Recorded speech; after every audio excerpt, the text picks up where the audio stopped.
Joining us today, we have the Athletics' Matt Slater and our Liverpool correspondent, James Pearce, as well. Right, we'll get into Liverpool's new hierarchy and also Arne Slot's first press conference a little later on. But before we do, James, FSG, we reported, are in talks to purchase French club Bordeaux. I mean, tell us, at what stage are these negotiations? Yeah, well, this news initially emerged in France on Tuesday, and then FSG confirmed it that they insist at the minute it's in the early stages of dialogue and engagement. They described it as the exploratory phase, but yeah, clearly it's something they're seriously considering. We've known for probably 3 or 4 months that Liverpool were gonna, FSG were going to embark on this process of the multi-club model. It was, of course, one of the big reasons that tempted Michael Edwards back to the fold as FSG CEO of football. So, they've clearly decided that Bordeaux is an interesting opportunity worth looking into. Yeah, I'm just interested in how this looks, because is it a deal whereby Bordeaux are going to start feeding players to Liverpool, or how is it working? Or are they operating on very different entities? Yeah, well, the guidance at the minute is that it would be looked upon as a separate entity. I don't think you'd find anyone at FSG using the kind of phrase, feeder club or anything like that, because we know that the other clubs who have gone down the multi-club model have run into issues there, because I think there are obvious benefits for the model, but there can be real drawbacks as well. So I think exactly how it'll pan out, of course, that kind of detail will be much further down the line. I think at the minute it's just trying to work out whether the numbers work for them, because Matt knows a lot better than me, but Bordeaux have had a lot of financial problems. They've absolutely been through the mill the last few years. So there's a big opportunity there to kind of awake a sleeping giant in France, but clearly at the minute they're in that due diligence phase. Yeah, James is spot on there. Sleeping giant, Matt, I remember the Laurent Blanc years, Bordeaux, Ligue 1 champions, Champions League football. Laurent Koscielny notoriously left Arsenal to go back to Bordeaux to play his football. What's in it for them with Bordeaux? Because Bordeaux, have been a very different entity since those glory days. Yeah, I mean, the last few years haven't been great, but look, let's be honest. I mean, they are one of the great teams in France. They are.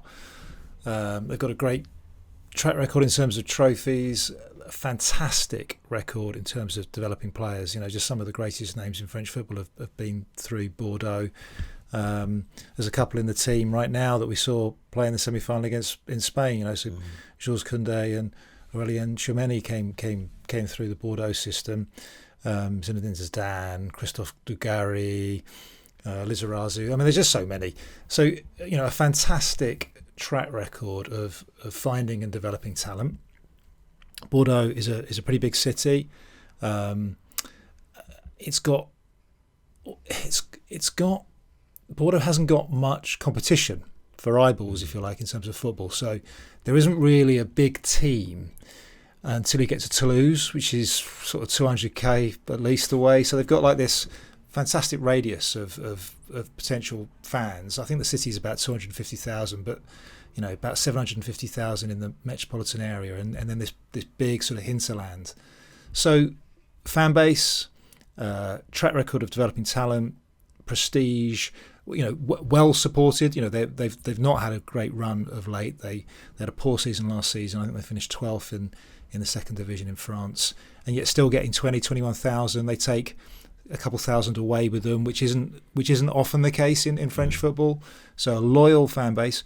They've got a lovely ground that was built about 10 years ago with the Euro 2016 in mind. They don't own it, and this is part of their problems.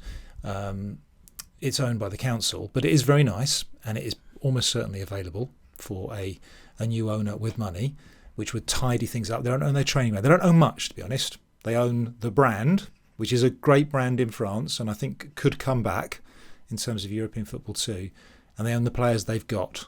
So that's what you're buying. There's a lot of debt to tidy up, debt to previous regimes, debt to managers they've let go, unpaid rent on the stadium. But I think there can be deals done with a lot of those debts, and they're loss making. like so many businesses, so many football clubs that we talk about, that I end up talking about. So there's some money to be invested immediately to get them through next season, which of course is the issue they're having right now with the French football finance regulator, the DNCG. They have been sort of provisionally relegated. Again, this happened to them a couple of years ago. So they're in Division 2 at the moment, but they've been sort of put into Division 3, which is regional football in France, and is often, it can be semi-pro at that level. Certainly when you get to Div 4 it is. So that's bad, very bad. Bordeaux are in a terrible shape right now. So that's an opportunity though, isn't it, for FSG? They could be getting a very good club here for a very good price. And then the only way is up as well, so they would be welcomed, I think, as well. That's another crucial thing. Bordeaux fans have had such a rough time of it that FSG would be welcomed. James, who's driving this at FSG? Do we have any insight? Yeah, well, Michael Edwards is a key driver in this. If you think back to kind of February, March time when Liverpool were pursuing a new sporting director, Mike Gordon, the FSG president, effectively offered Michael Edwards his old job back, and the response was pretty emphatic that no, I don't want to go back to being a day-to-day sporting director. Michael Edwards had been out of it for a couple of years. Of course, he'd set up this consultancy firm, Ludonautics, that he was happy doing, turned down a number of other opportunities. But then, essentially the FSG hierarchy said to Michael Edwards, well, actually, what about an all-encompassing role, as head of football operations for FSG? And because we want you to pursue this multi-club model. And that was really what tempted Michael Edwards back into the fold. He went on the record himself and said that was a big part of it. So his work since March, Michael Edwards, has been to kind of assess opportunities across the world on this, and try and find the right opportunity for FSG to kind of expand, if you like, in terms of their football department, because of course, Liverpool is their only club. And then he's been busy putting together a structure that's kind of, it almost been in preparation of that, because, Julian Ward came back, but again, Liverpool were keen to stress that was an FSG-wide appointment with one eye on the multi-club model, and the same with Pedro Marquez, who came in as Director of Football Development for FSG. But again, he's someone who had immense experience of working in the multi-club model with the City Football Group. So yeah, this isn't kind of a bolt out the blue, if you like. It's been months and months of kind of building up to this. We've just been waiting to see where they would decide the best opportunity had kind of arisen. Yeah, Matt, I just want to touch on what you said earlier in terms of buying cheap. Is there, for that reason, a particular interest in French teams? You look at Troyes, you look at Strasbourg, obviously. There's a couple of big boys there licking their lips thinking, oh, decent fan base, this could be really interesting. Bring them back to former glory. Yeah, I mean, look, absolutely. So there's a few things to sort of probably explain here. We've talked on this pod, and I've written about it lots, about the rise of the multi-club model. It's been one of the dominant stories of the last few years. It is probably the biggest story in football business, this idea of sort of building groups, a bit like kind of farm systems in US sport, where, and of course a lot of these guys are American that are doing this, and they know this world, right? So, they always say standalone entity, they always say feeder club. That's because they just can't say that out loud. In fact, the only person that ever did sort of kind of admit that what they were doing was really buying a feeder club was Bill Foley, who is the Bournemouth owner, who owns a large minority stake in Lorient, another French club who got relegated from Ligue 1 last season. He was quite honest that why he was the reason he was doing it was he wanted, to kind of tap into Lorient's footprint in France, lots of young talent there, and he wanted to bring them to Bournemouth. He was quite honest about it. They rarely are that honest. They often sort of talk about, stand alone and we're not going to try and interfere. Well, why are you doing it then? Of course you are. That's what it's all about. So on your point about French football, look, French football's been in a bit of a mess financially for years, and there are sort of two main reasons. Well, it depends how far back you want to go, but if you like, recent reasons. One is still going on, and it's to do with their TV deal, their domestic TV deal in particular. And this all kind of started 4 or 5 years ago when they moved to an unproven new firm called MediaPro, new to France. They're Spanish. They're quite well established in Spain and Italy, but they had recently taken a load of Chinese money, to sort of grow and expand. This was the height of the Chinese football boom, and they basically aggressively went for the French TV rights, promised the world. They set up a new football product called Telefoot. Long story short, it went bust in about 2 months. They made this huge promise to the clubs: we're going to double your money. Boom, it all blew up. And then ever since then, French football, French clubs have almost been chasing their tail a bit. They've had to sort of keep going back to the market. We are 2-3 weeks away from the start of the new French season. They haven't got a domestic broadcast deal. Can you imagine that in England? That would be front page news. Can you imagine if we sort of were saying to you, guys, we don't know where we're going to be televising our games. It might be Sky, it might be BT, it might be someone completely new. We might do it, right? Premier League TV might do it. That's where French football is right now. And this has been an ongoing 4, 5, 6 year slow car crash that keeps repeating. So, that's one problem. These clubs, pretty much all of them, apart from PSG, which is insulated because of its sort of, ownership and European success. If you're in European football, you're kind of you're kind of insulated. So you've got that TV problem. And then COVID hit them really hard. It hit everyone hard, but the timing was a nightmare because it came around the time of this sort of TV implosion, slightly before. The TV implosion was supposed to help, and then it didn't. So they really struggled. They didn't handle COVID very well. So for the last few years, the French league, which has always been the fifth of the big 5 leagues, has struggled. Now, one way out of it has to been the most open, really, among the big leagues, and one of the most open of any league. Possibly Belgium would run them a close second, to multi-club ownership, to external investment. So if you go through their top 2 divisions, almost half of them are part of multi-club groups. PSG, if you like, top a multi-club group. They own shares in a Portuguese club, but pretty much the rest of them are partners, junior partners, to often Premier League teams or even Championship teams. And this would just be the next. And the advantages are money, cash that they badly need, and perhaps access to sometimes better management, not always, but certainly cash, and a kind of a pathway for their players. But for fans, we've seen the reaction at several clubs. Perhaps the one that we've noticed in England is the relationship that Chelsea have with Strasbourg. Their fans are very upset about that. I've mentioned Lorient already. Lorient very upset about that. There was some pushback at Lyon, one of France's biggest clubs. Lyon are owned by Eagle Football, which is run by John Textor, who's a minority partner he's the biggest shareholder at Crystal Palace. That's kind of an uneasy relationship. They actually turned it around and finished the season quite well, but at the start of the season, it was just another catastrophe there. And there are lots of City Football Group's club, Troyes. That's one of the rare failures in the City Football Group empire. And I could go on. Red Star Paris, that they did well on the pitch, but they're owned by 777. Look at people that tried to buy Everton. They're for sale. There's so many problems, and so multi-club ownership has been kind of a life raft, but it hasn't been a very happy boat, if you know what I mean. Once the clubs have clambered in, many of them haven't liked it. They haven't liked being junior partners. They haven't liked having their best players kind of, ushered out the door, onward and upwards. That's always been part of the French story. I think it's just when you make it the only story, and I think that's the problem. It's like we fully accept that this is a selling league. They almost market themselves on that. It's the league of talent. They often talk about how teams are young. They've always had this connection with Francophone Africa, so that's why there's a lot of young talent there.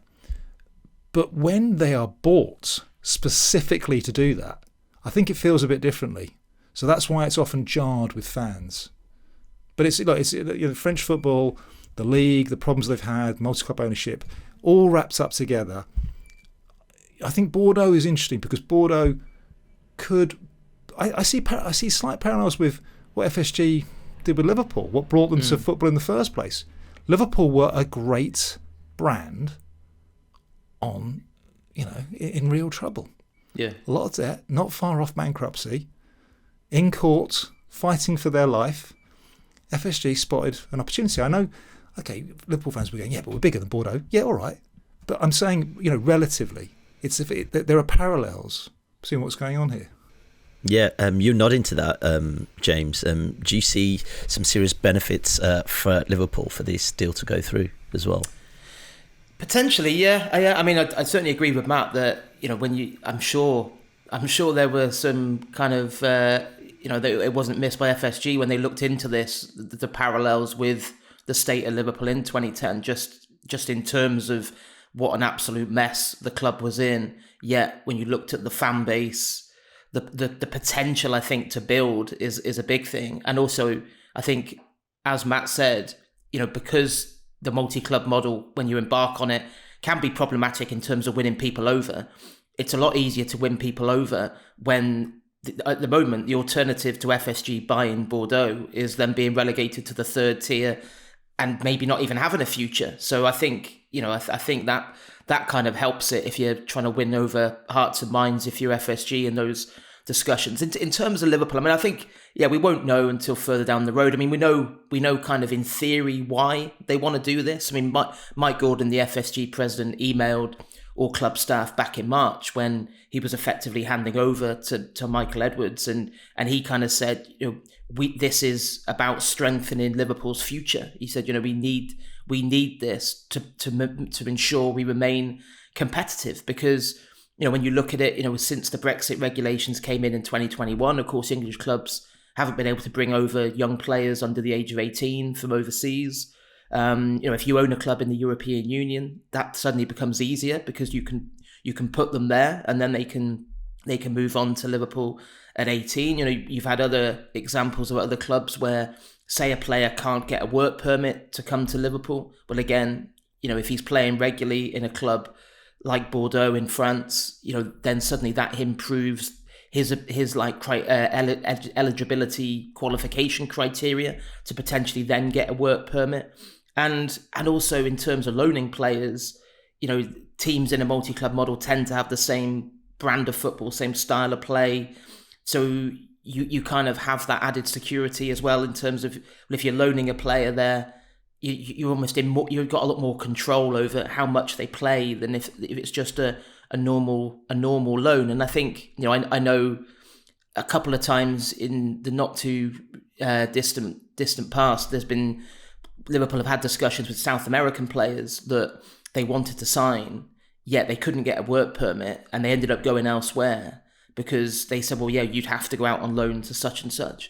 And I think the feeling was, if they'd been able to say, well, actually, this is all part of the same group, this is actually your pathway, then Liverpool probably would have got those deals over the line. So those are the kind of benefits that in theory, should come from this if the deal is done. Yeah, Matt, you sort of alluded to it earlier, and something that really hits home is this idea of Bordeaux's talent pool. And yes, the team isn't where it used to be, but people will still know Bordeaux as a good place to go if you want to take a young player and play football. So from a Liverpool perspective, and I know they're operating on different entities, but come on, PSR, trying to buy players in, all that kind of stuff. This fits quite well if this takeover does happen. It really does. So, James has really nicely explained the main benefits of the multi-club model for, the apex predator at the top, right? There are some others, but I think they're less important for Liverpool. I mean, the economies of scale, different people that have multi-club groups are trying to do slightly different things. Red Bull, arguably the most successful multi-club model, are trying to sell fizzy drinks. Right, so that's what they're trying to do, and that sort of fast, aggressive, high-intensity football they play very much plays into the entire brand. Okay, and they want their two main teams, Salzburg and Leipzig, to be successful and to be noticed, and they don't mind being ultimately selling clubs. The whole point is to sort of play well, achieve success, but play in that sort of that style, and basically be called Red Bull. That's the key thing. City Football Group are trying to do something slightly different. There's an awful lot is kind of tied into UAE strategy. They're in key strategic tactical markets. It's about long-term growth. I think there is an element of it being a genuine investment as well. There are some FFP, PSR advantages to what they're trying to do about, servicing the mothership, Man City. So that's what they're trying to do. There are other multi-club models, very much sort of driven by US private equity investment ideas, player trading being the sort of key bit of it. I think FSG would probably be closer to that. I don't think they're trying to sort of player trade their way to profit. They're trying to win, right? They want to win. Think about the clubs, the franchises they own. They own the Boston Red Sox. They own the Pittsburgh Penguins. They own Liverpool. They want to win in the sports they play. And they've worked out, or they've come to the conclusion, that to win in the sport they're playing at Liverpool, you need some partner clubs. And then we go to, okay, so why France? What's France really good at? It's really good at football. It's really good at footballers. It develops probably the most footballers in Europe. So we should be there. We should have a flag on the ground in France. And if we are, should we go to a club that has a really good track record and has that big footprint as well? So has a great big swathe, a big patch of France, and can point to pictures on the wall and go, we developed him. Bordeaux wouldn't be here today if it wasn't for the players it's been able to sell. They've sold something like 100 million euros worth of players in the last decade. They'd have been bust 2018, 2021, various other failed takeovers. It's been the ability to sell players that have kept Bordeaux going. So that's the big attraction there. Liverpool, what do they do next? Where else are they looking? I think we know they like Portugal. Why do you like Portugal? Again, it's open to multi-club investment. Again, Portugal itself is good at football. But what does Portugal have? Portugal has always been the entry point for South American talent. The Portugal-Brazil link. So you got if you're in France, like I said, Francophone Africa. If you're in Portugal, Brazil. So that I think is what Liverpool like. And it makes complete sense. Liverpool's new sporting director, Richard Hughes, talking about Michael Edwards, who has returned to FSG as CEO of football. James, what is this new hierarchy? You touched on it at the top, but just give us a bit more insight into the current structure. Who's reporting to who at Liverpool? Yeah, well, it's essentially, as we said, Michael Edwards is the new Mike Gordon, essentially. Mike Gordon was the senior FSG figure responsible for the day-to-day running of Liverpool for the past decade. So he'd been looking to take a step back for quite a while. He'd made no secret of that. I think he went on the record in Boston last year talking about how that was something he was looking to do. It was about finding the right person to take over from him. And I think he felt that the end of the Klopp era was almost the perfect time in terms of to make that change. And as we said earlier, that offering Michael Edwards that degree of power and responsibility was absolutely key in bringing him back into the fold. I mean, they've got such huge respect for Edwards when you think of the part he played in the recruitment of that team that won everything under Klopp. So essentially, since March, Michael Edwards has he came in saying, right, his mission was to almost build a new football executive structure. And obviously key to that was the appointment of Richard Hughes, him coming in from Bournemouth as sporting director, bringing back Julian Ward as technical director. Ward and Hughes both answer directly to Edwards. And then you've got David Woodfine has come back to the club as well as assistant sporting director. Of course, he reports to Hughes. And then you've got, Director of Research Will Spearman and the senior recruitment guys like Dave Fallows and Barry Hunter who report to Hughes. And then, of course, I guess probably the biggest change is Arne Slot is head coach rather than manager. So he reports to Hughes, and then you've got Slot's backroom staff beneath him in that structure. So it's in many ways it's kind of a reset to the way FSG always wanted things to be done. But of course, what happens at every big club when a manager stays a long time and is successful, his power and responsibility grow and grow and grow. So it's kind of pressing the reset button this summer. Yeah. Matt, just before you leave us, just a little one on multi-club models, really. You've really gone into depth as to why certain territories are really interesting. I'm just wondering, in terms of modern football, does this feel like the trend that you see in order for these top pyramid clubs to compete at the optimum level? This sense that we need tentacles elsewhere to try and figure out how we get the best talent. Well, I think they're thinking that, yeah. It's interesting Liverpool doing this now. I thought this was Matt. I felt like it was the only conversation I was having with sort of football finance people, club brokers, just people in the game that kind of look at this stuff. It was the only conversation I was having about a year ago. It just seemed inevitable. It seemed unstoppable. UEFA started to notice it. I think they put out a report. It was their big club benchmarking report about a year ago, where it had a whole section on the rise of the multi-club model. And they noticed belatedly that something like 300 clubs were involved in multi-club groups at that point. I think it's probably close to 400 now. I've not been keeping track. But particularly last summer, I just spoke to everyone. It was like, well, they're going to do it. They've already done it. I know they're looking at it. And it was all the same countries. It was Belgium, it was Portugal, it was France. People that were already there were thinking, well, now we need to be in East Europe. So we're looking at Poland, Czech, etc., etc.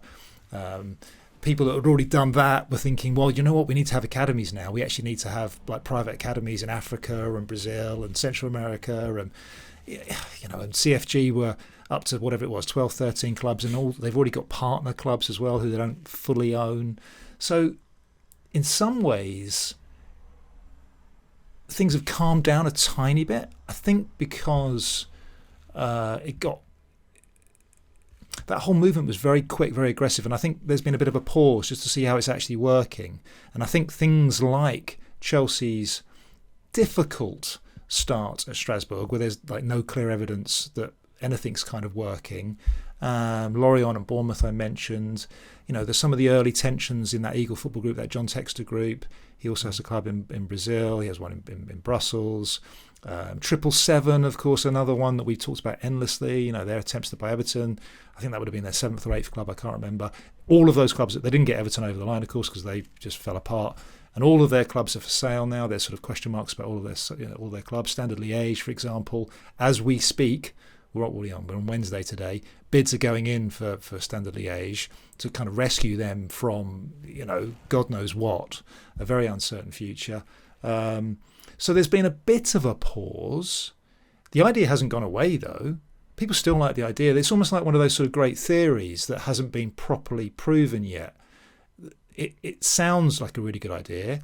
We can pool resources. It gives us eyeballs around the world. We can funnel talent. As James says, we can control our lone players a bit better. Everyone plays the same style. Like I said, the multi-club group that I think when I speak to experts who's doing it best is Red Bull. And you can argue they've been doing it longest. And they also have the clearest, most coherent strategy. City Football Group is the one that gets a lot of attention because it's the biggest and it's had some success. It's also had some failures. It's also thrown a lot of money at it. It's probably the most impressive, and it's become almost like this finishing school for sort of football talent, not just playing talent, by the way. I mean, like off-field talent. The number of ex-CFG people that are getting jobs around the football industry is ridiculous, and that's just because of they've just hoovered up. They've developed a lot of talent. A lot of good people have worked for them and sort of come through them. The other multi-club groups is all a bit untested. It's sort of, I really like the idea, but is anyone really doing it yet? Like really finding players early, developing them, getting them into their first teams without having to pay 50, 60, 70, or if their strategy is slightly different about player trading, selling them on to the Liverpools and the Bayerns and the Man Uniteds of this world.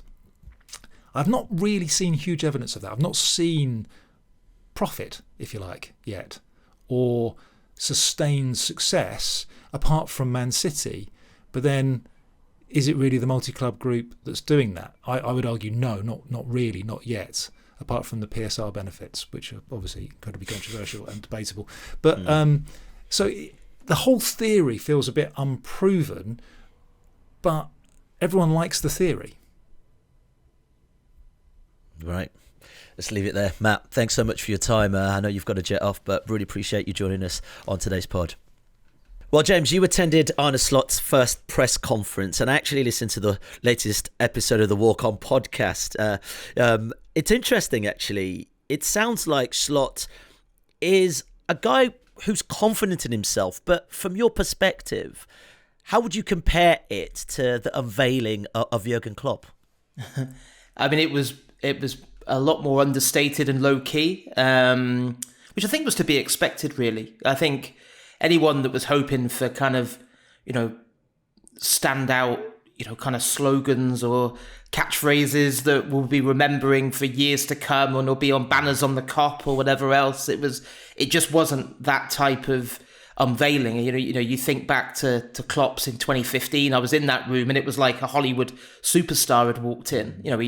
Of course he talked about, turning doubters to believers and the normal one, things that, that kind of stood the test of time in terms of, you think, people still talk about it now, I think.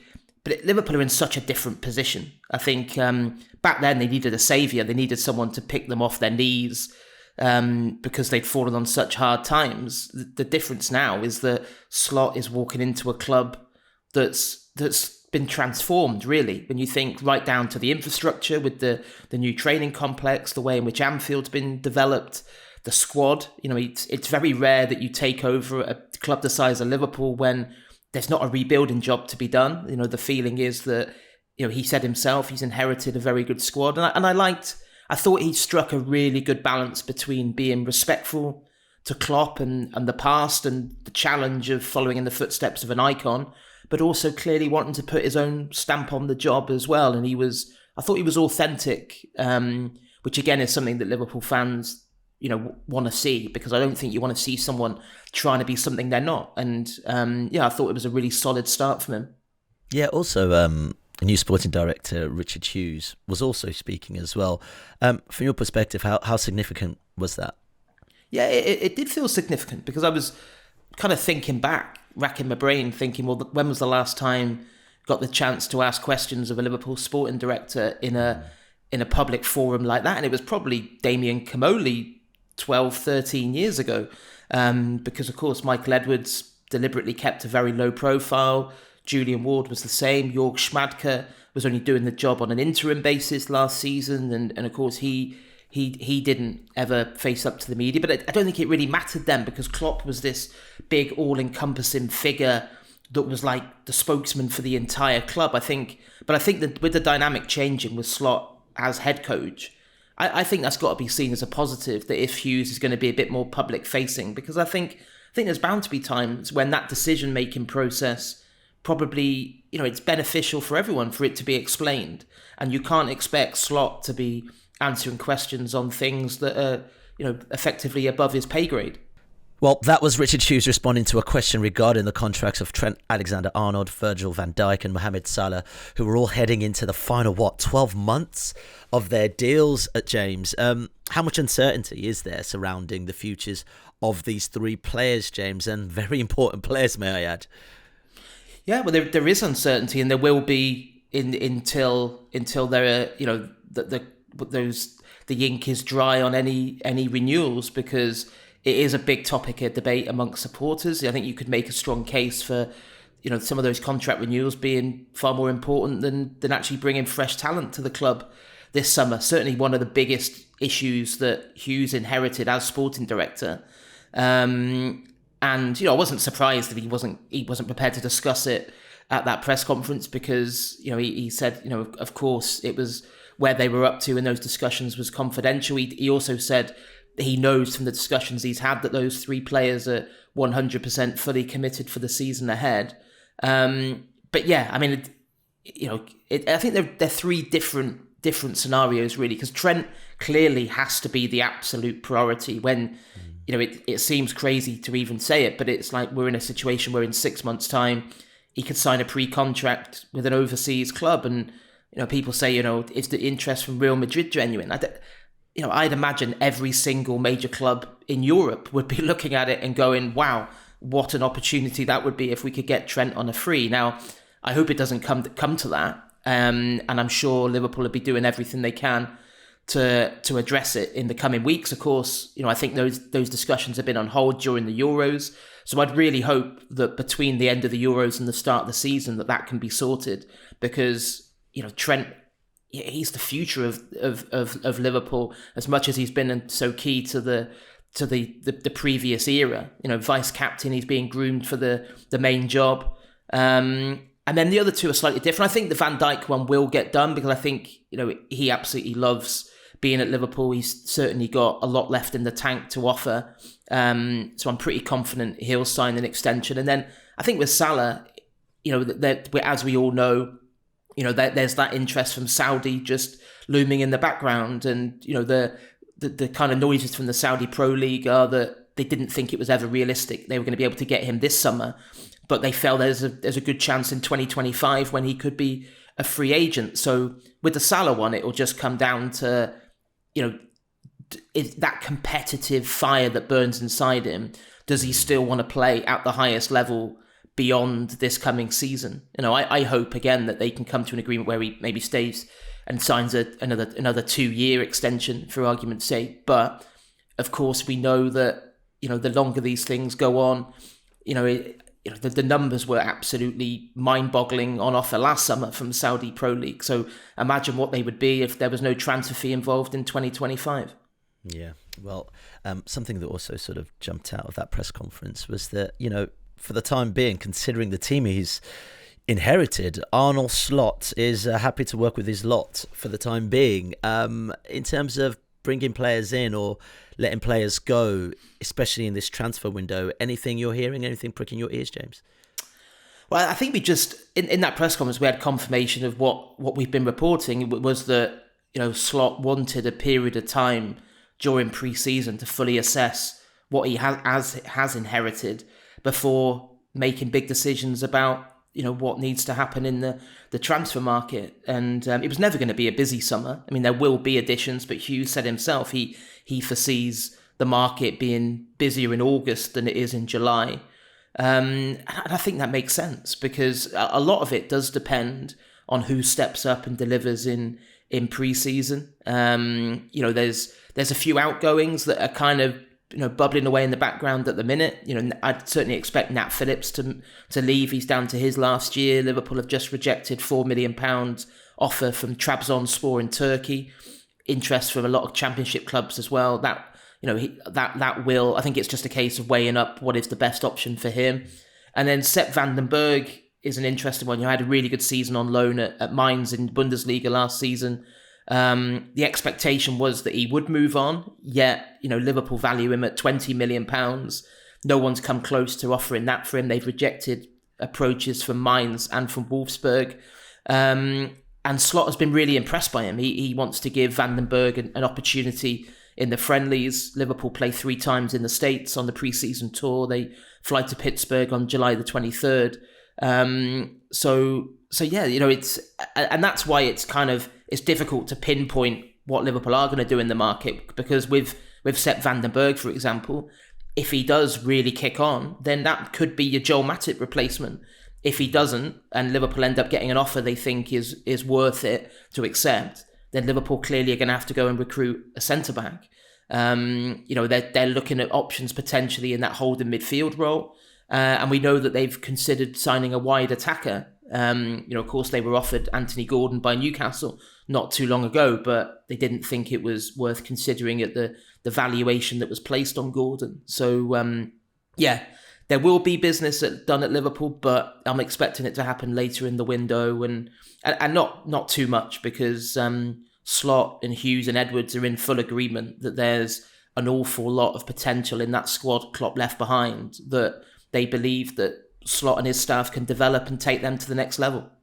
Okay, James, thanks so much for your time, and also Matt, who joined us earlier as well. And don't forget to rate and review the podcast. Post-match reaction to the quarterfinals at the Euros can be found on the Totally Football Show. And also don't forget the Daily Football Briefing podcast every morning for a bite-sized roundup of all the day's news. Thank you so much for listening. If you want to watch more episodes of the show, please subscribe to the channel. We'll be joined by the likes of David Ornstein, Matt Slater, Adam Crafton, Carl Anker, and plenty more through the season. If you'd like to listen to the episodes in full in audio form, search The Athletic FC wherever you get your podcasts from.